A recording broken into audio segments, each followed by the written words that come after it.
Ron Siegel Radio, your home and mortgage connection. You're listening to Ron Siegel's Home and Finance Radio Show, only on Financial News and Talk. Now live in studio, your host, local and national real estate expert and consumer advocate, Ron Siegel. And hello again. Welcome to Ron Siegel Radio. This is the show with no real boundaries as we discuss current events, financial markets, politics, sports, even poking fun at the rest of the media. This is the show that connects the dots of confusion, delivered by conflicting media reports. We connect the dots so you know the actions you can take, how your family or business can benefit from current events. Most of all, thank you for joining me. Within every market, there are solutions as well as tremendous opportunities. You just need some trusted guidance. That is my message, and I will be delivering it every day.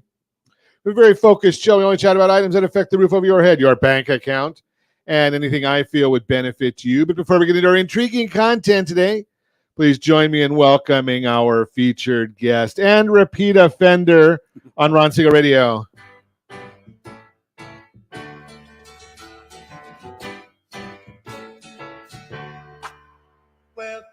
Welcome back. The one, the only, Frank Garcia. How are you, sir? I'm fabulous. It's great to be here today and share with you. I'm excited to be here today. Thank you for the opportunity. Glad to have you with us. Hey, let me remind you, if you ever have any home or finance related questions, I am the consumer advocate looking out for you, and you can reach out to me directly, 800-306-1990, 800-306-1990, or ronsiegelradio.com.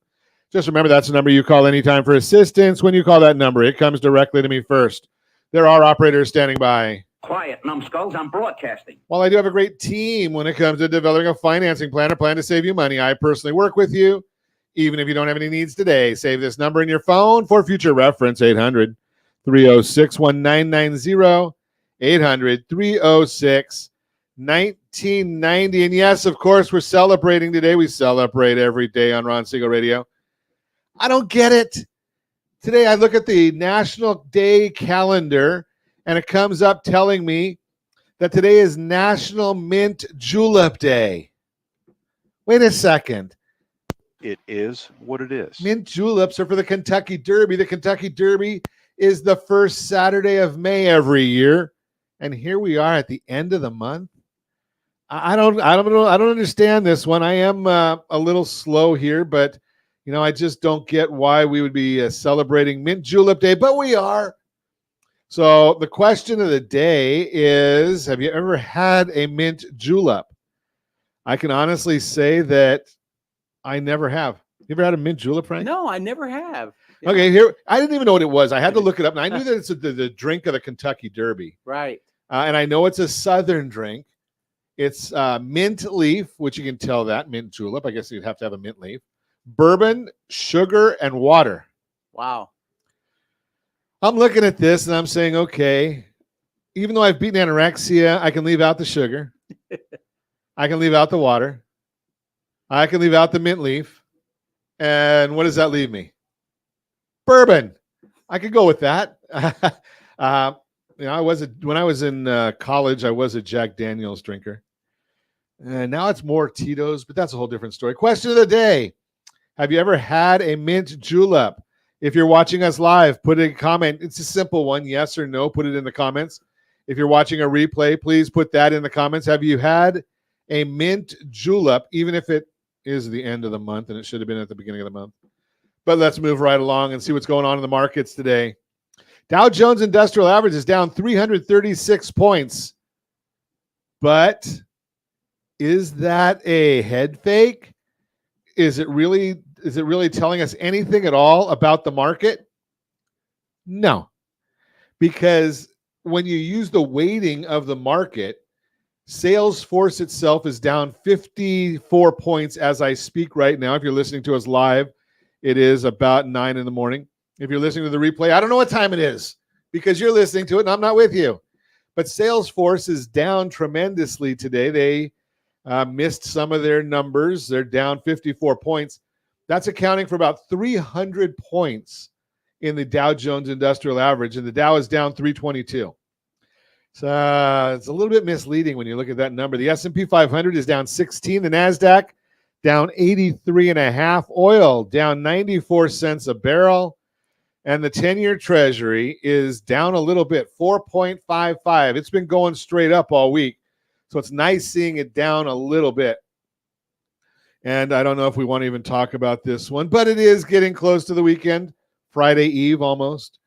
The gas prices, $5.10 a gallon here in the formerly Golden State. We are number one. Ironically enough, they break it when you go to AAA and you look at gas prices, they break it down into 5 different sections. So it goes from the lowest all the way up to the highest, and they break it, 5 sections. Let's do a little math. 50 states, 5 sections. That's probably 10 per state, 10 per section. Of course, I guess, who was the president? Was it Obama or Biden that said that we had 58 states? I don't know, but that's a different story. But so out of the top 10, the highest priced top 10, California is at $5.10 a gallon. The number 10 highest is at $3.75 a gallon. Does anybody feel like we're getting taken advantage of here by our taxes and fees in the formerly Golden State? $3.57 is the national average for gasoline. And yes, Mississippi is still the best in the country. $3.03 a gallon. Even Hawaii, $4.77 a gallon in Hawaii. They don't produce any gasoline in Hawaii, so they've got an extra truckload to bring it over there.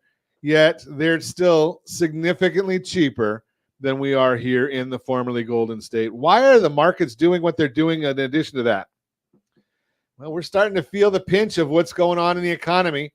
It would be nice, though, if the president had any idea of this. I was listening to the news early this morning, as I do most days.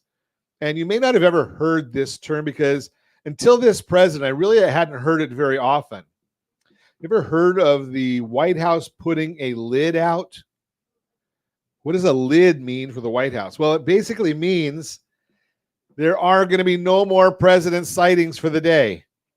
Now, I saw this sometime when I was watching the news. It must have been in the 7 o'clock hour, California time. That would be 10 o'clock on the East Coast. And the president was calling it a day. I wish I could call it a day at that time. Maybe if he wasn't calling it a day so early, he would realize the economy isn't doing nearly as well as what he said.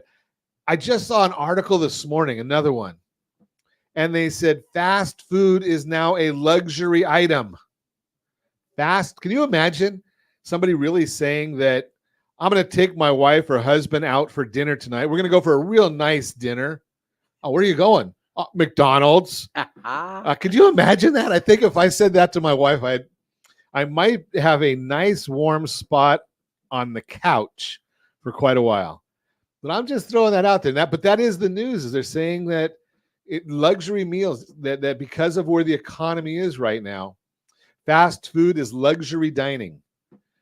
I took my wife and son over to Five Guys for a quick lunch last Friday.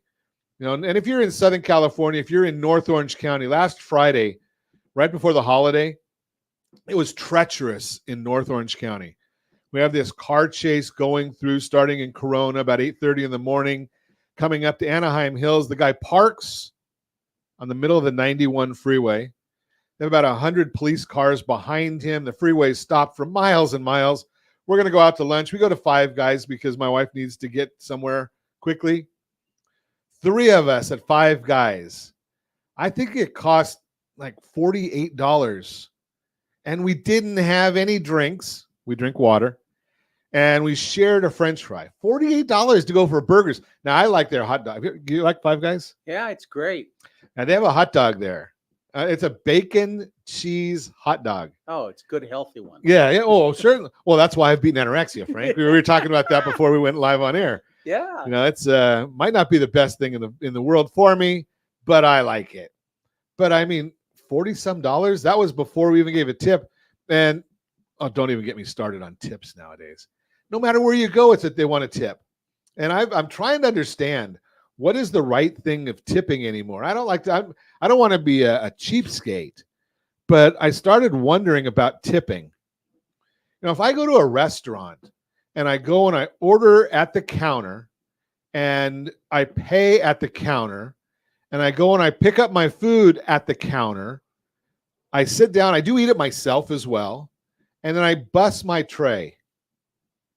Well, I think that was like when I was in college, we called that a cafeteria.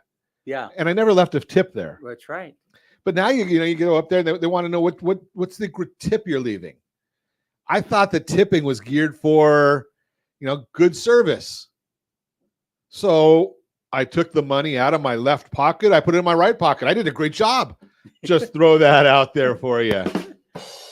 You're listening to Ron Siegel Radio, discussing your real estate current events and the financial markets. When we come back, the biggest mistakes real estate buyers are making today.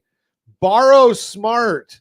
We're going to talk about that. I deal with the liability side of the balance sheet, but we're going to talk to Frank Garcia about your assets, about your money. And if you're old like me, well, actually older than me because I don't qualify yet, what do you understand about when to collect Social Security? All that and more. Reach me anytime off air number 800-306-1990, 800-306-1990, or ronsiegelradio.com, facebook.com/Ron Siegel Radio. And if you miss any part of our broadcast, Ron Siegel 1 on YouTube, Ron Siegel, the numeral 1 on YouTube. Stay tuned. We'll be back in just a few. Ron Siegel Radio. Your home and mortgage connection. Confused about the home buying process? Or curious how much you really know about buying a home? Take the First Home IQ quiz to test your understanding of buying a home. Created by the nonprofit First Home IQ, this 5-minute quiz will give you a score, what you missed, and why. Take the quiz in 5 minutes at rsrlinks.com/FHIQ and find out what you need to know about buying your first home. That's rsrlinks.com/FHIQ. You're listening to Ron Siegel's Home and Finance Show with local and national expert Ron Siegel. Now, here's Ron. Welcome back to Ron Siegel Radio. Within every market, there are solutions, as well as tremendous opportunities. You just need some trusted guidance. That is my message, and I will be delivering it every day on Ron Siegel Radio or anytime at 800-306-1990, 800-306-1990. The Mortgage Minute today being brought to you by our friends at Geneva Financial. When you're ready for that next home loan, Geneva's got the programs and the products. You just need to make the call. 800-306-1990, 800-306-1990. Every day at this time, OBMMI, they provide the most comprehensive, accurate, timely, and interactive analysis of pricing ever conducted in the mortgage industry, calculated from actual locked rates. With consumers across 35% of all mortgage transactions nationwide, they do not tell us points paid, points received, or APR. They just tell us the number that you need to put in your mortgage calculator to figure out what your mortgage payment is. And of course, if you don't have a mortgage calculator, we are problem solvers at Ron Siegel Radio. Go to ronismylender.com, ronismylender.com. No, you don't need to get a loan. Just grab the app, and it does have the mortgage calculator right there. What did rates lock at yesterday? 30-year conforming loan up. Ooh, that was up a lot.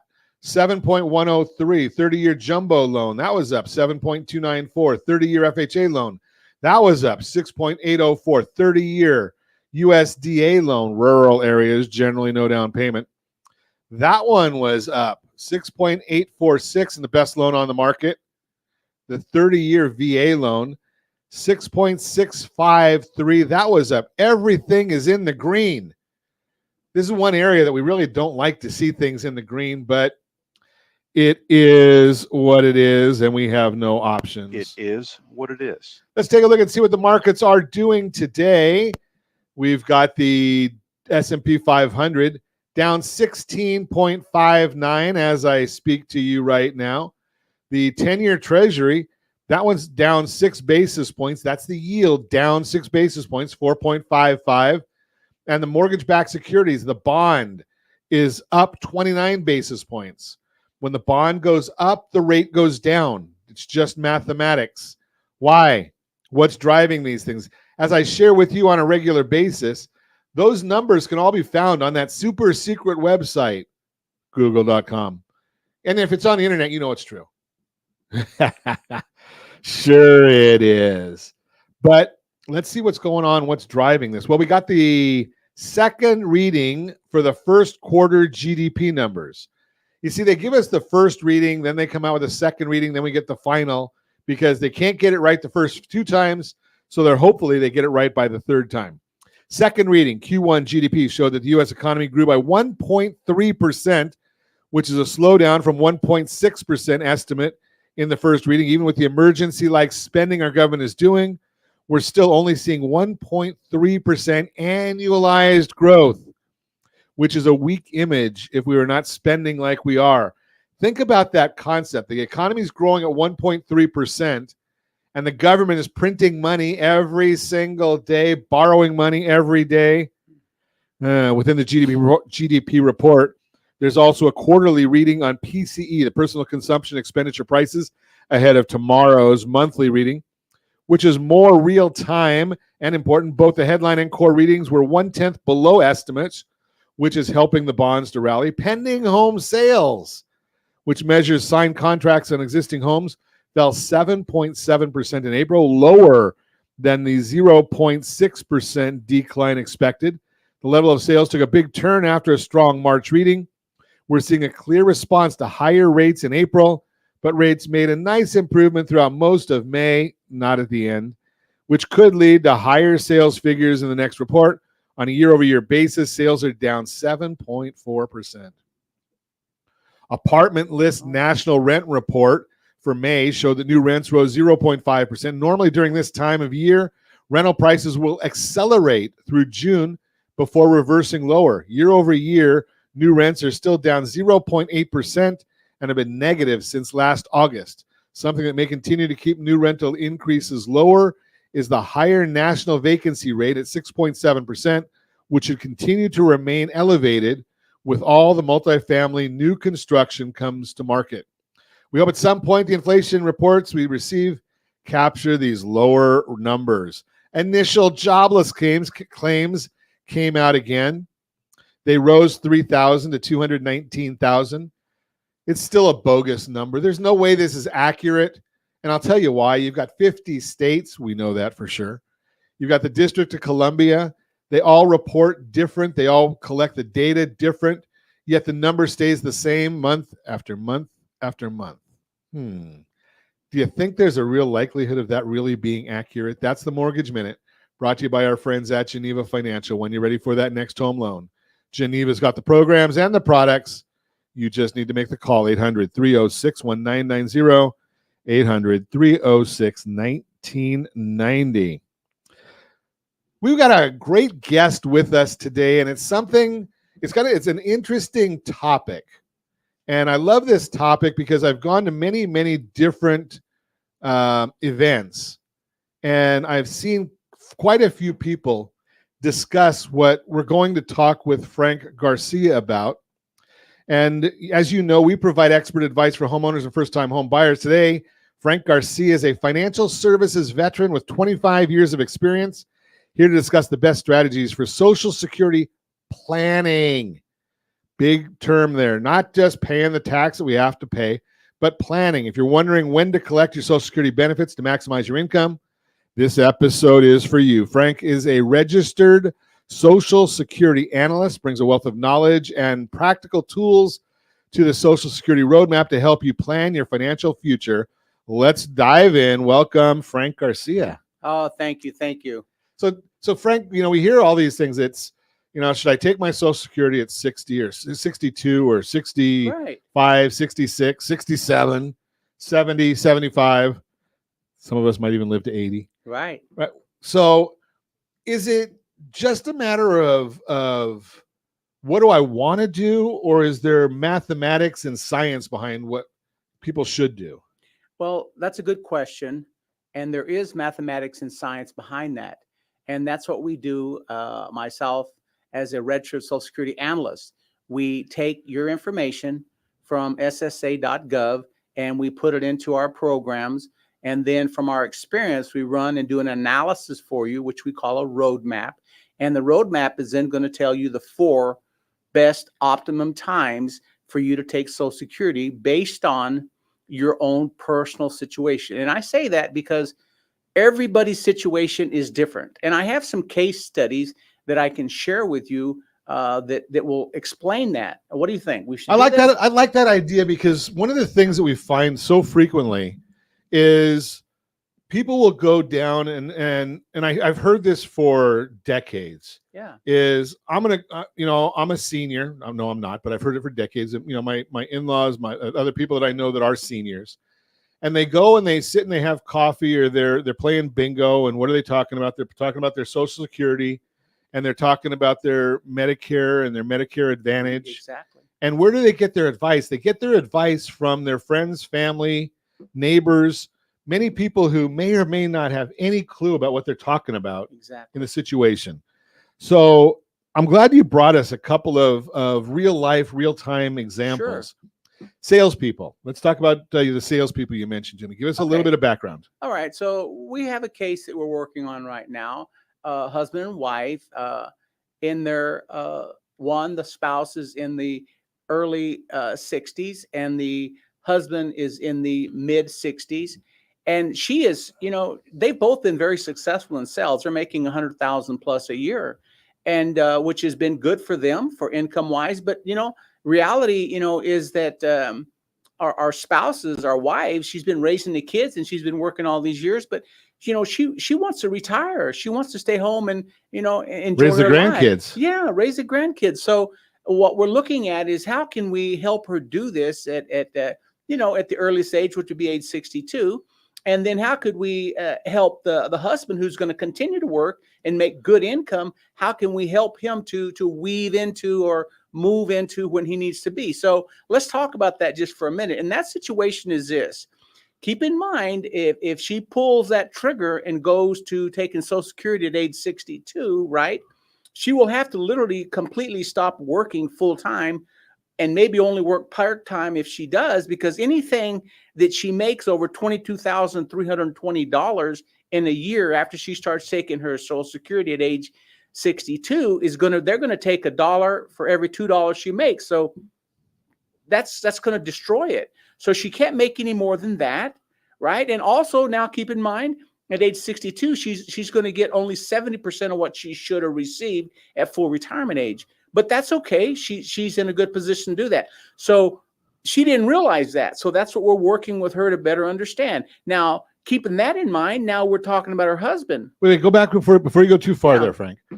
What would happen if she was still working and, she and her husband have a business entity, and she just gets paid minimum wage or something very, very minimal? Is she allowed to do that? She is allowed to do that. Any W-2 income that you make in the year that you take Social Security from age 62 through full retirement age, which is age 67, you're going to be taxed on it dollar for dollar for every dollar that you make. One for every $2, you lose it. So what she has to do is she has to minimize her W-2 income. Yes. And maximize either if she wanted to distributions or interest income, dividend income, things like that. That's correct. That's rental income. Rentals, okay. That's that type of stuff. So she can still have all that kind of income, which they do have some rental properties. So that's a plan and idea. Now the husband will continue to work, and he'll continue to work full time, making good money until he hits age 67, which is full retirement age. And then at that point, he can trigger his income at full retirement age, and it doesn't matter how much he makes, he'll get full retirement benefit. Okay. So that's, if he waits till 67, he can take, what's the maximum right now? The maximum is like 260,000 approximately that you're going to be taxed on for Social Security. No. I mean, as far as the maximum benefit, I'm sorry. Oh, the maximum benefit is about $3,900. So he could collect that full $3,900 if he waits till 67, regardless of how much he's earning. That's correct. And he's still paying into Social Security at that time too, right? That's correct. If he's working. Yeah, because his income he gets it by W-2 income, not to count his other income that he has from rental properties and stuff. Yeah. So the bottom line there is, how many people really know these things? Do you really understand? I mean, I thought, so I'm 62. If I'm 62, I might as well just start taking mine because I'm going to die at 72, probably. I don't know. None of us really do. Well, actually, the big man is the only one that really knows when our time is up. But the bottom line here is you got to get some guidance from somebody that really understands these things. And I'll share with you. I've gone to probably 10 seminars on Social Security. And every time I go, I learn something new. How many have you been to? How many of you listened to where people are really getting into it that really understand the process completely? You're listening to Ron Siegel Radio, discussing your real estate, current events, and the financial markets when we come back. The biggest mistakes buyers are making in real estate today, and more story time with Frank Garcia. You can reach me anytime or off air, number 800-306-1990, 800-306-1990, or ronsiegelradio.com. Facebook.com/Ron Siegel Radio. And if you miss any part of our broadcast, shame on you. But the replay is available. Ron Siegel 1 on YouTube. Ron Siegel, the numeral 1 on YouTube. Stay tuned. We'll be back in just a few. Ron Siegel Radio. Your home and mortgage connection. Hey there, friends. Wondering if now is the right time to buy a home? Or are you waiting for a bunch of foreclosures? The facts speak loud and clear. Defaults and foreclosures are down. Sure, we might be headed towards a recession. But did you know interest rates typically drop and real estate values often go up during a recession? So what are you waiting for? Higher prices or higher payments? Don't navigate these waters alone. Connect with RonSiegelRadio.com today. That's RonSiegelRadio.com.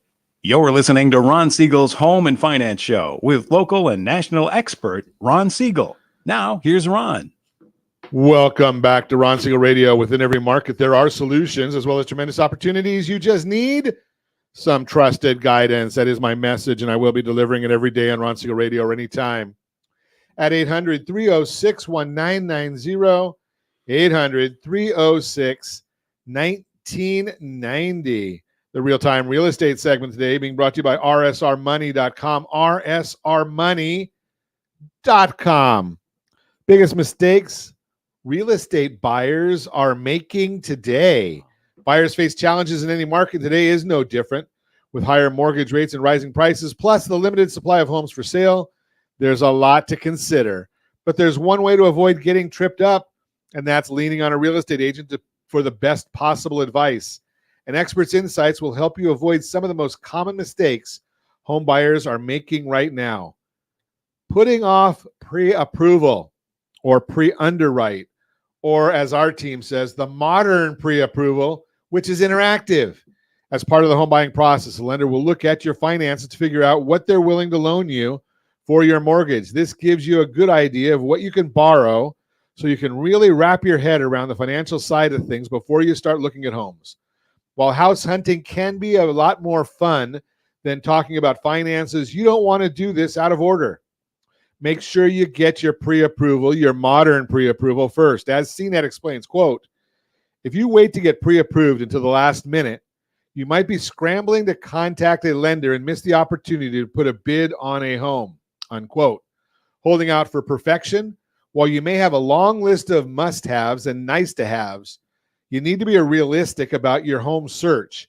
Even though your ideal state is you find a home that checks every box, you may need to be willing to compromise, especially since inventory is still low. Plus, a home that has everything you want may be too pricey. As Investopedia puts it, quote, when you expect to find the perfect home, you could prolong the home buying process by holding out for something better, or you could end up paying more for a home just because it meets all of your needs, unquote. Did somebody say rsrlinks.com/RVO? rsrlinks.com/RVO. What is the cost of waiting? Instead, look for something that has most of your must-haves and good bones, where you can add anything else you may need down the line. Buying more house than you can afford. With today's mortgage rates and home prices, there's no arguing. It's expensive to buy a home. And while it may be tempting to stretch your finances a bit further than you're comfortable with today to make sure you get the house, you want to avoid overextending your budget. Make sure to talk to your agent about how changing mortgage rates impact your monthly budget. Bankrate offers this advice, quote, focus on what monthly payment you can afford rather than fixating on the maximum loan amount you qualify for.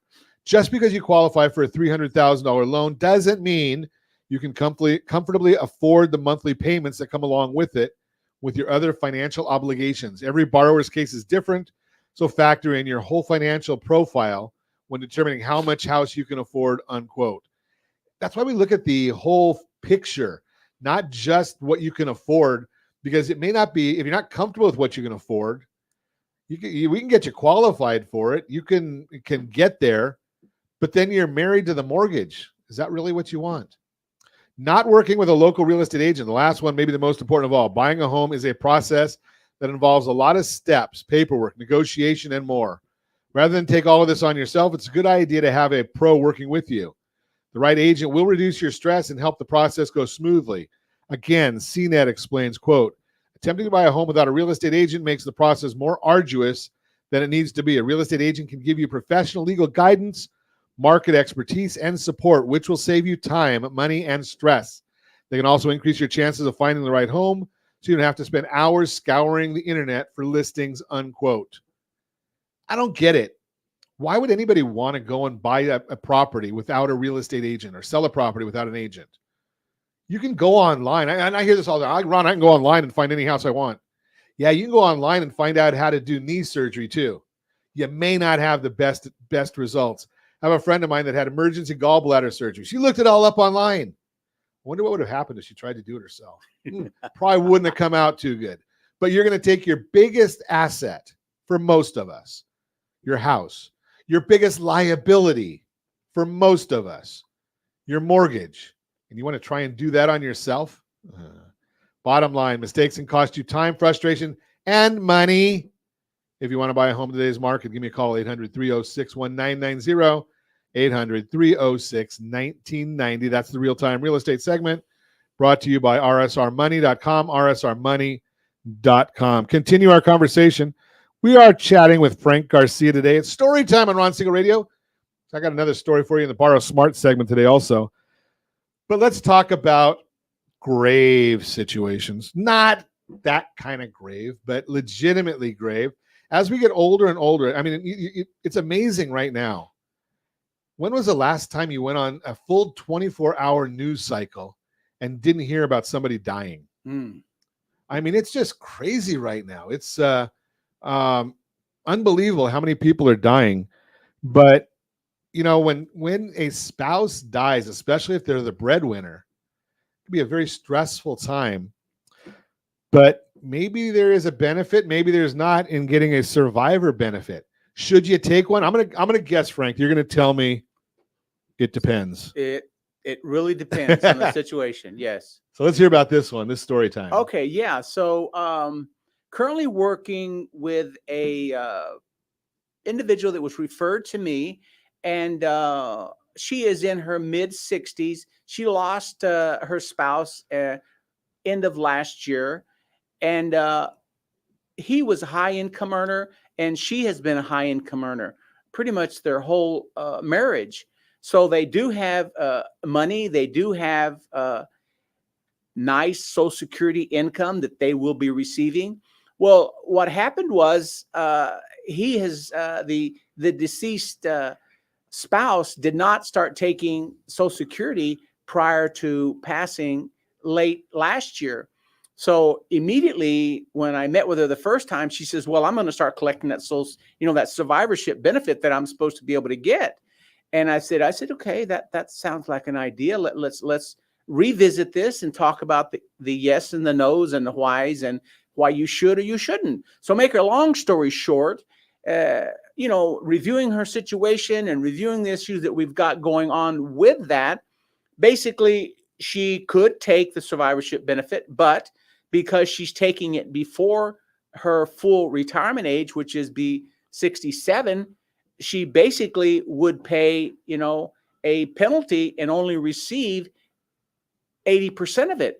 But what about the 80%, Frank? Well, okay, that's a great question. Her income exceeds significantly the amount that she could earn, and that's only $22,320 by W-2 income. So every dollar that she would receive over that, she would pay $1 for every $2. So that would be significantly greater than the survivorship benefit. So do you have a solution?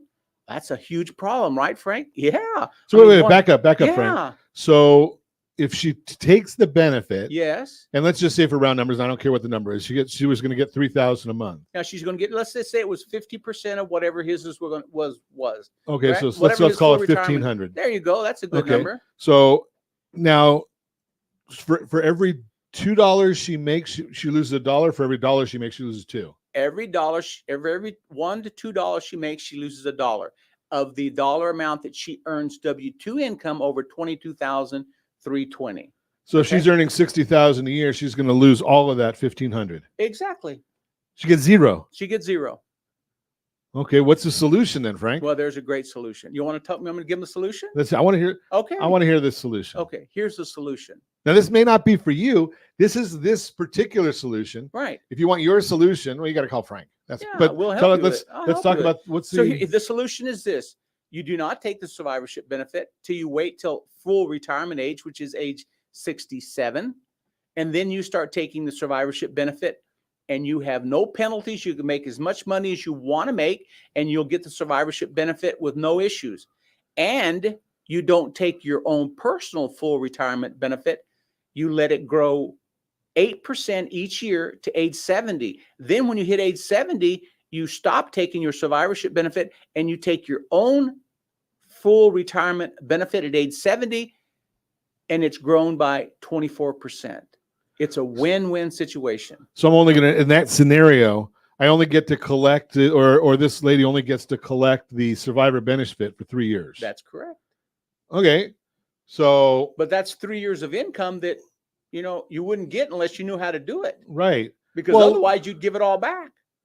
So if she started taking it at 62, she's going to lose it for 5 years through taxes, right? Through that. Sure. But she'd still get the other 3 years anyway, too, as well, right? That's correct. So there's no real benefit to her in taking it earlier. There's no benefit. And again, the whole idea here is you got to talk to somebody who understands these things. Otherwise, you're in real trouble and you're going to get nowhere. We're going to have one more story from Frank, one more story from me. When we come back, you're listening to Ron Siegel Radio, discussing your real estate, current events, and the financial markets. You can reach me anytime off air number 800-306-1990, 800-306-1990. Or RonSiegelRadio.com, Facebook.com/Ron Siegel Radio. And if you miss any part of our broadcast, Ron Siegel 1 on YouTube. Ron Siegel, the number 1 on YouTube. Stay tuned. We'll be back in just a few. Ron Siegel Radio. Your home and mortgage connection.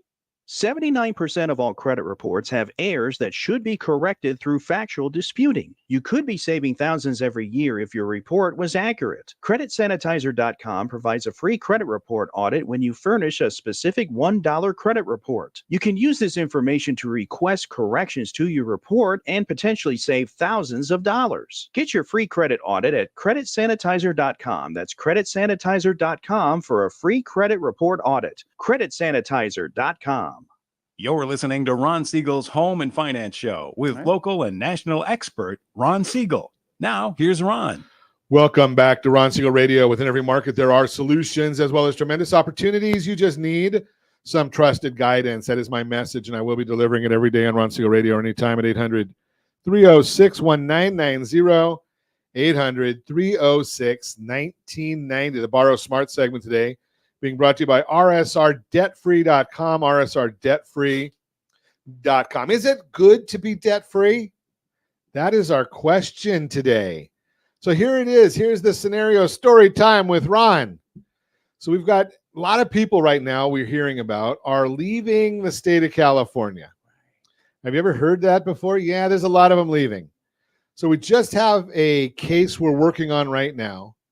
Family decided that they're going to sell their restaurant in Southern California. They're going to sell their house in Southern California. They're moving, I don't know, Tennessee, Alabama, one of the states out there, Kentucky, out in the other side of the country. They wanted to move back to America. So they decided, well, they've got all this money, and they went and paid cash for a property. They like the idea, no mortgage. Is that smart? Well, here's the issue. They went over there, paid cash for the property. They don't have the business anymore. They don't have income anymore.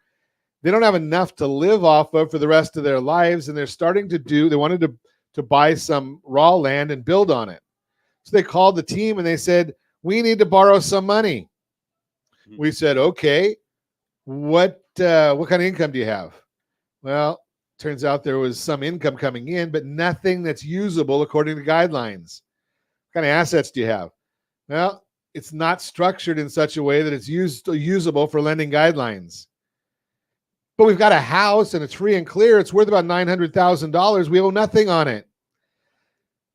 So you are equity rich, cash poor, and non-bankable. Not exactly the way we want to do things. That's why planning is part of the process.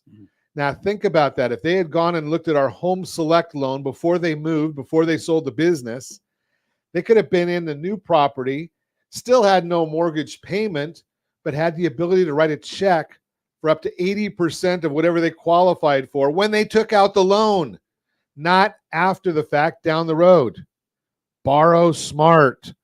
That is the Borrow Smart segment brought to you by rsrdebtfree.com, rsrdebtfree.com. Continuing our conversation, Frank Garcia is with us. He is a Social Security guru. He's got the fancy letters and stuff to go after his name, but I just say Social Security guru. He went and got all the training and passed the test, and he's the smart guy now and understands how Social Security works.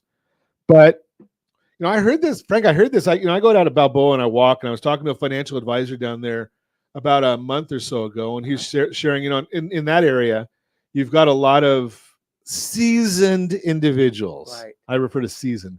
As I get older and older, I don't say old people anymore. It's seasoned. So, and he had somebody that was just similar to what you were talking about before the broadcast. So you're looking at a 69-year-old spouse with a 59-year-old. And you can almost guess that if it's a male or female is which age, because they've also got a teenage child. Right. Now, the 69-year-old probably qualifies for Social Security, I'm guessing. Yes. Is that true? Yes. Is there a solution here? Of course. Okay, let's talk about it. Tell me the story. I like story time with Frank. Yeah. Well, the stuff that we're talking about here is like Ron said, I did all the studies, 4-hour exam. Oh, it was amazing. It was work. It was hard. And now I'm a registered Social Security analyst. And this is great because I get to help people with these types of questions. So the situation that exists here is I was referred to this individual that he thought maybe he had some Social Security income that he could receive, but he wasn't sure how it would affect him based on his income. So make a long story short, they have a 16-year-old son. 16-year-old son, he could have been collecting dependent benefit for the son plus Social Security benefit for himself since full retirement age, which was 67, but he didn't know that. So he said, what do I do? Can I get it? It's going to affect me. I said, well, you're past full retirement age, so it's not going to affect your income that you're earning. And guess what? Why don't we do the retro earn back for the past 6 months and get that income that you could have received from Social Security and for what your dependent child could have received. And then you'll have another year to collect dependent benefit when he graduates high school next year. You're brilliant, he said. I said, no, I'm not brilliant. I said, I just, I applied the rules and applied the concepts and took your case, and now we have a solution. Oh, he is so excited. So that's one option that you can look at. And that happens a lot because, he must, I hope he's taking you to dinner at least, because he's getting actually, he's referred business to me. I have several people I'm working on. $3,000-$4,000 a month he's getting, right? Oh, for exactly. Just because he spoke to you. Because he was referred to me, now he's referring me business to help people with a similar. And that happens a lot now, Ron, because you have individuals who lose their spouse and they want to be married and possibly have a child with their new spouse. So this is a situation that happens a lot of time. Either the younger or the older, doesn't matter. They want to be happily married, and being happily married, they want a child. They have one. So now guess what?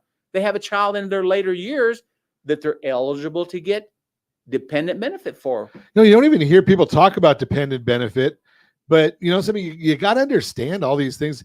Now, let me ask you this question, because we do have about 2 or 3 minutes, Frank. Yeah. I want to ask you this because, if I'm a 67-year-old, Yes. and I find out that I'm maxed out, and I think you said about 3,900 is my max as far as full retirement benefit. Yeah. And it doesn't matter what the number is, but they take, what is it, your highest 30 quarters or something of No. So in order to be eligible for the maximum amount of Social Security benefit, you have to have earned 40 quarters, and they take the highest 35 years of indexed earnings, and they take that and add it together, divide it by 35, and then that's your income highest earning that you got. Okay, so now say I'm at full retirement age, I start taking it, but I'm still working. And I'm going to work until I'm 75, and I'm earning more money now than I've ever earned in my life. Right. Can I go back and ask them to recalculate based on the new on the next 4, 5, 6 years of earnings, being that they're so much more than they were 35 years ago? You can only go back 1 year. And the only way you can go back 1 year is you have to return all the payments you received for the 1 year and then redo it. Okay. Mm-hmm. So you have to go through a calculation, I'm sure, that you can do and figure out if it makes sense to do it or not do it. But keep in mind, at age 67, which is full retirement age now for most people, right? You're going to get 100% of your retirement income, full retirement benefit, and you're not going to have a penalty for earning any amount of money you make. Yeah, I was just wondering if they're going to, if they'll reevaluate based on having more money in income. So being that you're most of us, our later years are our highest earning years. That's right. And you got to remember, when we do the analysis for you, we take the 35 years highest earned income, and then we come up with the lowest one of those 35 years, which is an indexed year of income. And if you make more than that amount in the years prior to your full retirement age, then that can be increased. And then you could increase it. I'm working with a case right now, and if he keeps doing what he's doing, it's going to increase about $35 every month for every year that he continues to work up to age 67. It's amazing how this stuff works. If you want to talk to Frank Garcia, give me a call, 800-306-1990, 800-306-1990. I'd be happy to put you in touch with him. He can actually go through this with you, figure out what makes sense for you, for your family, and see if there is an alternative. Don't get the guidance.